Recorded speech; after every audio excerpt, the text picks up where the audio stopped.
Hello, I'm Jacqueline Eckern with Addiction Hope, and we are honored today to be interviewing Dr. Lloyd Sederer. He is an adjunct professor at Columbia Mailman School of Public Health and contributing writer for Psychology Today and the New York Daily News, among other publications. He has also served as mental health commissioner for New York City, medical director, executive vice president for McLean Hospital, a Harvard teaching facility, and as director of clinical services for the American Psychiatric Association. He has written hundreds of articles on mental health, the addictions, and book, film, TV, theater reviews, and has published a dozen books. Dr. Sederer has recently published The Addiction Solution, Treating Our Dependence on Opioids and Other Drugs, and he is here to talk with us about that today. Welcome, Dr. Sederer. Well, thank you for having me, and thank you for all you're doing to help people recover from a variety of problems which are preventable and treatable. Well, thank you. So this book is so exciting to me and to many of us, I think, because it's so hope-inspiring. And you're such an expert on this. It's really a privilege to interview you about this. I think the first question I'd really like to ask is, how has, in your opinion, America arrived at this critical point of dependency on opioids and other drugs? Well, there were a number of forces that have come together in the past 20 years or so, dating back to the 90s when things began to escalate. Two things happened in the mid to late 90s.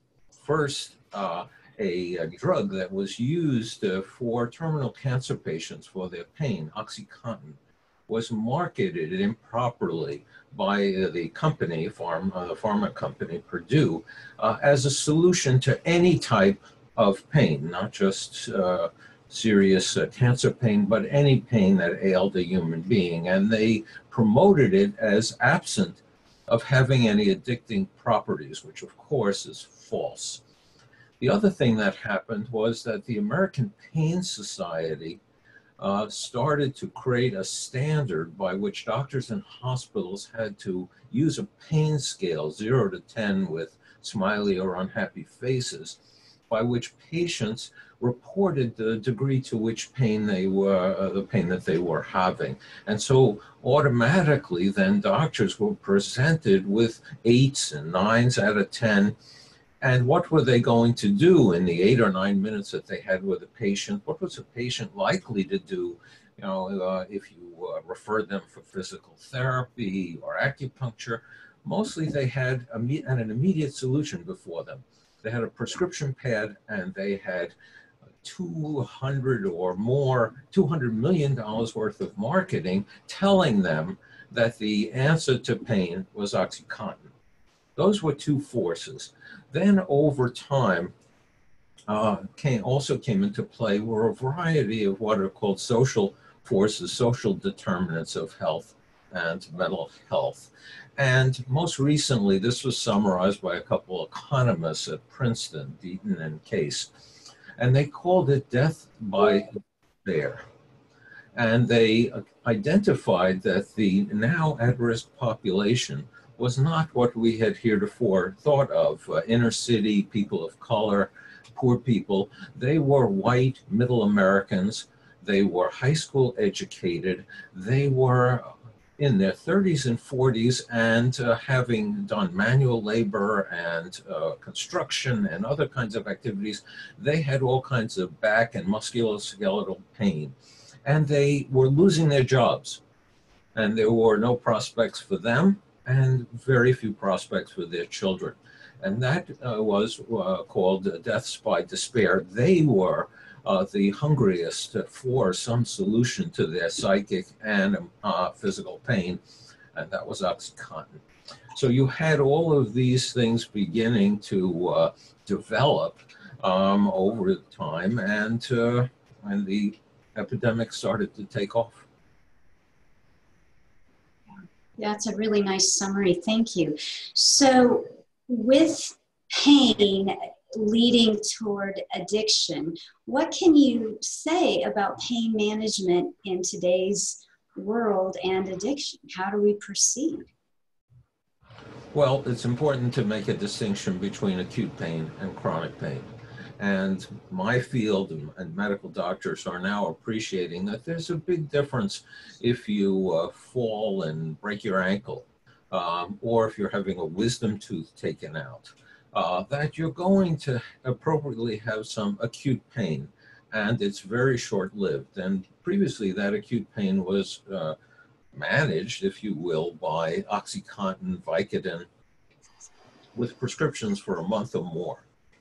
Yes. And most acute pain doesn't require an opioid. It's managed by Tylenol, by heat, by activity. And so we have to get away from using drugs that are so addicting, or if you've had a surgical intervention, maybe 3 days. After 3 or 4 days on one of these drugs, the body starts to crave them. So that's acute pain. With chronic pain, there's actually not very good evidence that the introduction of narcotic pain pills, opioids, is very effective for chronic pain. Now, there are some people for whom that's true, and they've been on it for years, and they're okay with that. But for most people, it's not going to work very well. And there you have all kinds of other approaches, but they take some work. It's not as easy as taking a pill. And that has to do with how people lead their lives.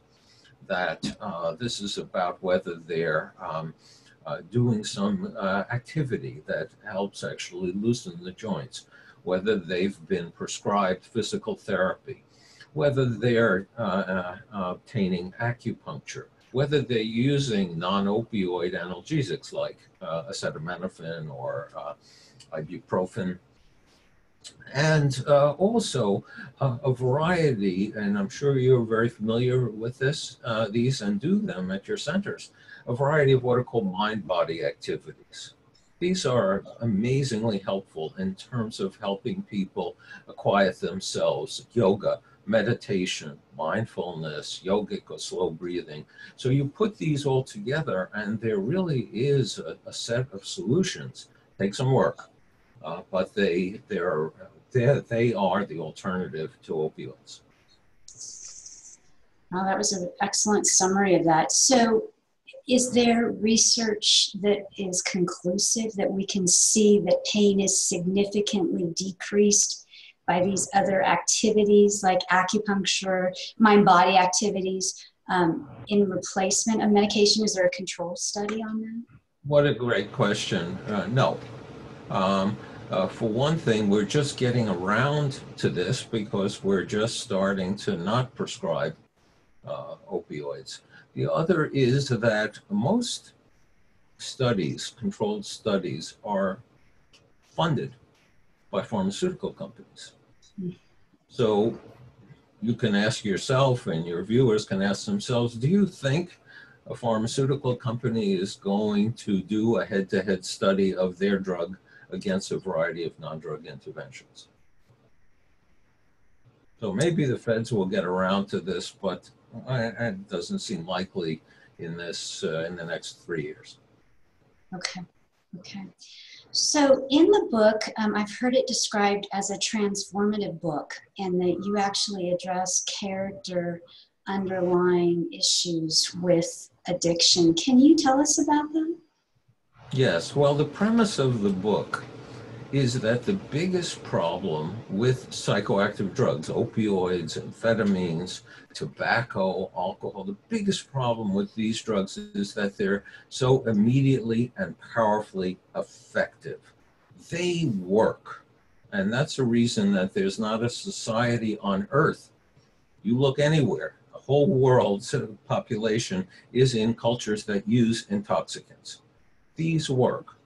And the problem is that often after they work for a while, they pirate away the brain, they pirate away the reward centers, and people start using them actually to manage their withdrawal more than to get the relief from the psychic or emotional pain they're experiencing. So that was why somebody called this transformative. And it's a simple proposition, but a major shift in terms of how we think about these drugs. Because it starts with the person. It starts with appreciating that this person is using these substances or using a variety of other ways to quiet themselves, whether it's gambling, video games, eating disorder, that they're using these for a purpose. And that's where we have to meet people, and that's where programs need to begin, which is appreciating that someone is doing this because it's serving them. Not very well, but maybe the best they know of, and we have to help them find other solutions. What are some of these underlying issues that people are trying to quiet themselves from, both for, I would say for young adolescents all the way to senior citizens? Yes, that's such a good question. There are many, but a few that stand out. A couple I'll start with that are very prominent, and they're called set and setting, the first two factors. This is a chapter in the book, 10 Things That Matter. Set is our internal environment, the person that brings themselves to the drug encounter, right? It's not just the drug, it's the drug's interaction with the interior of a person. And that interior may be biological, may be psychological, that there is some disposition to responding to alcohol and families and other types of drugs. But even more importantly, there is the internal nature, the character that we've built up over years, particularly driven towards addiction by trauma. And if you're a child who's been neglected or abused, if you're a child that's grown up in multiple foster homes, lives in a violent neighborhood, lives in a home with domestic violence, et cetera, your internal environment, actually your brain circuitry, is going to be affected by that trauma. And it's going to put you at high risk for these kind of solutions: tobacco, alcohol, drugs, eating, by the time you're an adolescent. So that's what's called set. And setting is the external environment. So if there's an internal environment, there's an external environment. And the external environment is called setting. And there are a couple really good examples of this that I like to use. And one of them goes back to the Vietnam War. And in 1971, the Department of Defense sent Norman Zinberg, a drug expert, to Vietnam because they got wind of the fact that there was heavy use of heroin by the combat soldiers. And the concern was that when these soldiers came home, that they would bring heroin addiction with them, doubling the population of heroin users in the United States. And Zinberg went and he said, indeed, over 20% are using daily or 3 times a week. They're using high potency heroin. They weren't injecting. They were smoking or snorting, but they were heavy users of heroin. One soldier, because they reported this, one soldier said this was to help him make time go away. And the setting was they were in a jungle. They were with enemies they couldn't even recognize. Their life was constantly in danger, or they had to suffer from unbearable boredom. And it was a war that didn't have popular support. That was the setting that, and then they had access, immediate access to cheap and potent heroin. And that's an example of setting. Another example I like to use, also from from earlier actually, was in the early 60s.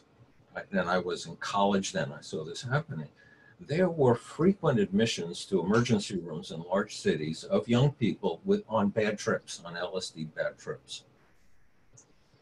And they would get treated, and this went on for 2 or 3 years. And then suddenly it disappeared, completely disappeared. And there was no change in the drug. It was the same 100 or 150 micrograms on a little, wafer or something like that tab. But what had changed was that the culture had learned that there are circumstances under which you're better off having a trip, a safe environment, supportive people, a guide, prep for this. And with that, the same drug didn't produce emergency room visits. So that's setting. It's another example of setting. There are many other factors like age, like potency, like purity. And we need to think more broadly, not just about the drug, because these are 10 things that matter in terms of how people use drugs and the effect that drugs have on them. So if there are university administrators, high school coaches, counselors that are interested in this book, what will they be able to take away from this that they can apply in their immediate environment? Well, that's such a great question. What we have proof of is the role of prevention, particularly with younger children, elementary, middle school, even into high school. Of prevention programs that focus on the youth and focus on their families. And they're not scare tactics. They actually are skill building for the youth in terms of helping them make decisions, helping them cope with peer pressures, helping them have a life that is otherwise directed, that the highs come from, example, sports or music rather than drugs. And then the parents at the same time, because none of us start out being expert parents. And in fact, we can learn a lot. It's not like we're bad, it's just we need some skills like positive parenting. I had to learn that because I used to give my son a hard time too often until he, made it really hard for me to give him a hard time. And I learned that what I needed to do was to find a positive way of saying all kinds of things to him, and all families need to do that, and they need to spend time together. Obama, when he was president, had as a habit having dinner with his 2 kids and his wife at 6:30 in the White House. Can you imagine how hard that must have been when we think we have busy schedules? So time counts. Not time watching television, time texting, but time talking, time being a family, and then learning to communicate differently with your kids and to support the activities that are going to be a burden, like the after-school activities for parents, to support them because they're going to help kids stay drug-free. Those are examples of prevention. And there are proven programs that I illustrate in the book, even Big Brothers and Big Sisters. National organization around for a long time.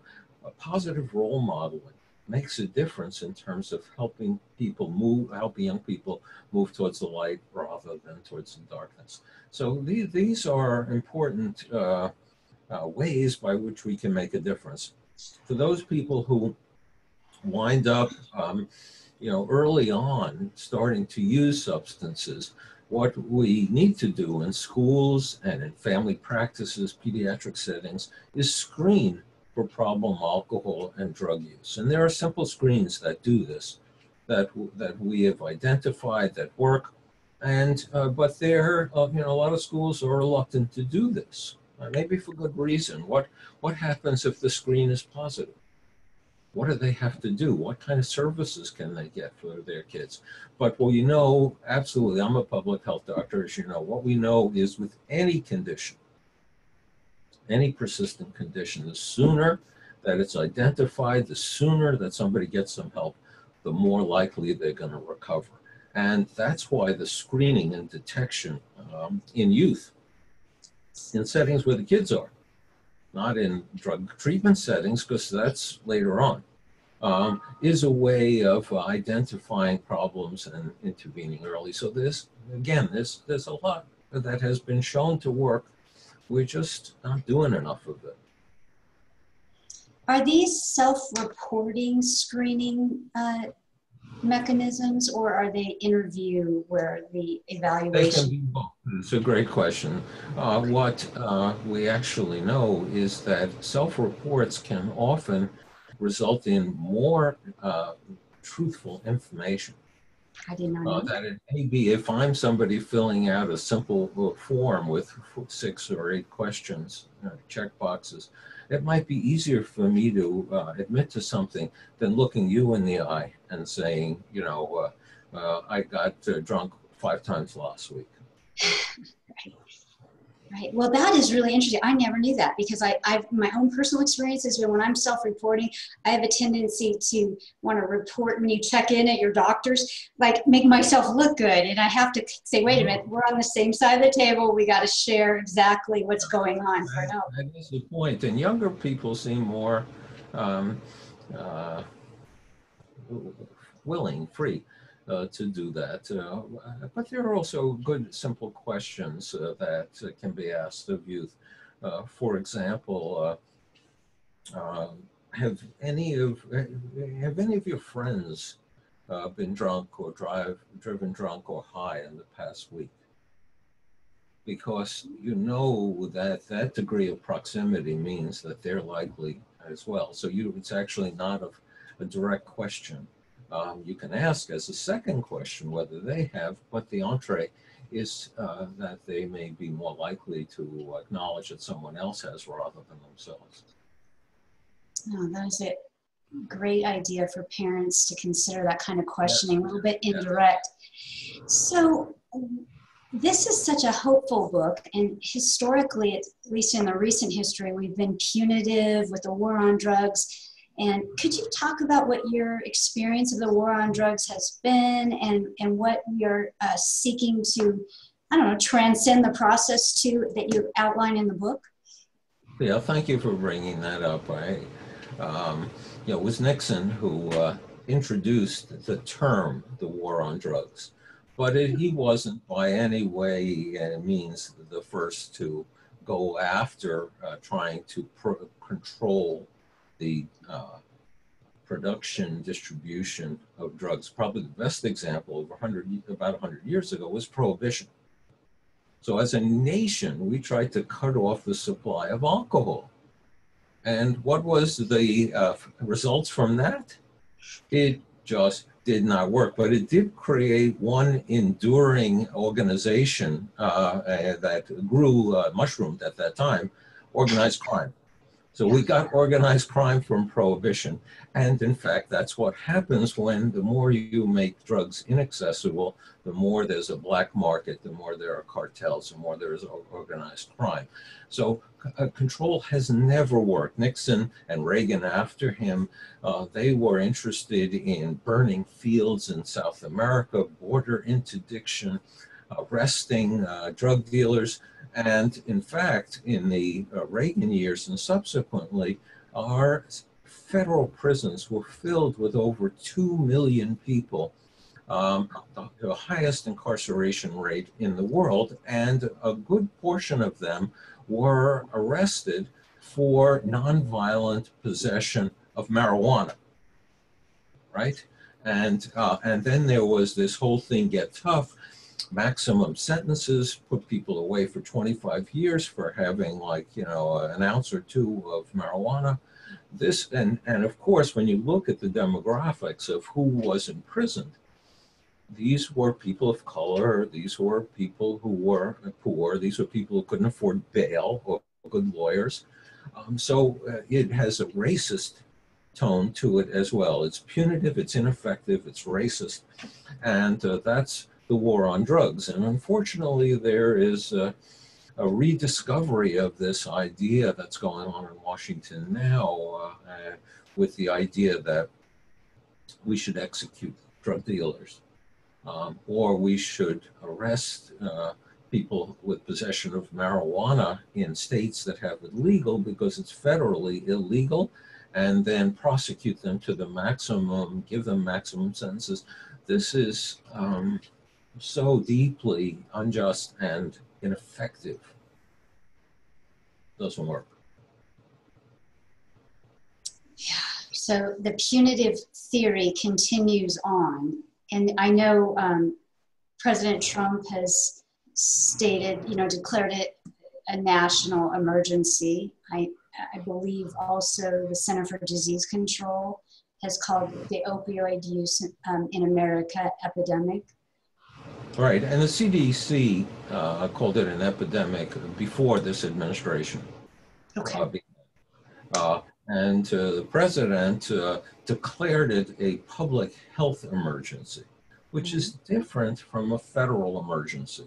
You know, federal emergencies like Katrina or 9/11, and the federal emergencies bring with them extraordinary resources. Public health emergencies have virtually no resources. It's a declaration without a bank account. And even now there was stuff in the papers about the release of 580 million or something like that for the opioid crisis federally. Sounds like a lot of money, but you do the math. There are 50 states, right? And assuming some get a little bit more than another, but on average they get about $10 million. They probably need about $5 or $6 billion to do the work that needs to be done. So this is also this is a fiction that the money is being supplied because it's so insufficient.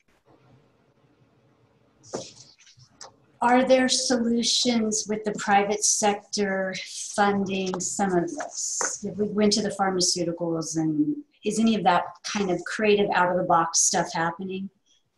Well, I like that question because, ironically, the Affordable Care Act, Obamacare, created as essential benefits. It created 10 essential benefits that insurance companies have to deliver on. And 2 of them were treatment for mental disorders, and the second was treatment for substance use disorders. And when that happened, there were a number of private organizations that are recovery centers, treatment centers, that realized that there might be new business in a good way for them, because suddenly insurance companies would be required to pay for this service. So maybe more people would seek it because they could pay for it through their insurance, and more organizations could then be built. And there was a little growth spurt for a while in private organizations, addiction treatment centers. But then the new administration came in and determined to undo the Affordable Care Act, determined to gut Medicaid. There are over 2 million people on Medicaid with substance use disorder. And so if you're an investor, you suddenly think, well, I should take my foot off the pedal here. I'm not sure we want to put money into something that's about to be decommissioned or reduced in its required services. So I think it's still going on, but it didn't have the growth that could have happened in terms of more services for more people. That is unfortunate. So I know in conversation you have said that we often have addressed the addiction epidemic, if you will, and opioids in general with fear and severe consequences, and that those haven't worked. So what would work? What are you envisioning as we move forward with this challenge in our society? Yes, well, we have to stop trying to scare kids straight. And that was popular, still is. When you listen to some of the messages coming out of Washington, it's including the president, who refers, the only time he's referred to his brother, who died of alcoholism at age 43, is that he's a bad example. He's an example of what can happen to you. That's a scared approach to things. Whereas, with youth in particular, when you scare them, when you heighten their sense of risk, you actually stimulate their brains, because the brains of teenagers are wired for risk. They're wired for adventure. They're wired to get out of the family. This is very basic, going back a long time. They're wired to go find new sources of food. They're wired to go find new mates. They are drawn to risk neurologically. And So we're just feeding into their own interest in these substances if we try to dare them. And it is, like we were saying before, it is about positive opportunities, ways to lead a different kind of life from the time you're a teenager, that where the rewards come from beauty, that come from relationships, that come from work well done. Those are dopamine producing as well. That's a very encouraging message for parents, I think, and just society in general. So if someone wants to obtain this book, it is out, it's just released, and they can go, where can they find it? They can find the book, The Addiction Solution, wherever they like to buy books. It's on Amazon, it's on Simon & Schuster, and some people still love bookstores. And it's in bookstores because the publisher, Scribner, is a large trade publishing company, and so they reach into those few bookstores that are remaining. Excellent. Do you have a copy of the book that you could share with us so everyone can recognize? Yes. Here it is. Here it is. Mike. And as a cover, it's hard to miss. It is an excellent book. We at Addiction Hope are so excited and encouraged by this book, and absolutely support Dr. Sederer's message and encourage you to buy the book and share it with your friends and colleagues. Thank you so much for your valuable time and for this information today. Well, you're welcome, and thank you. I mean this genuinely for the work that you're doing, because this is such a big problem and everywhere you look. And so we all need to be there offering solutions, offering paths to recovery. So thank you. Thank you, Dr. Sederer. Have a great day. You too.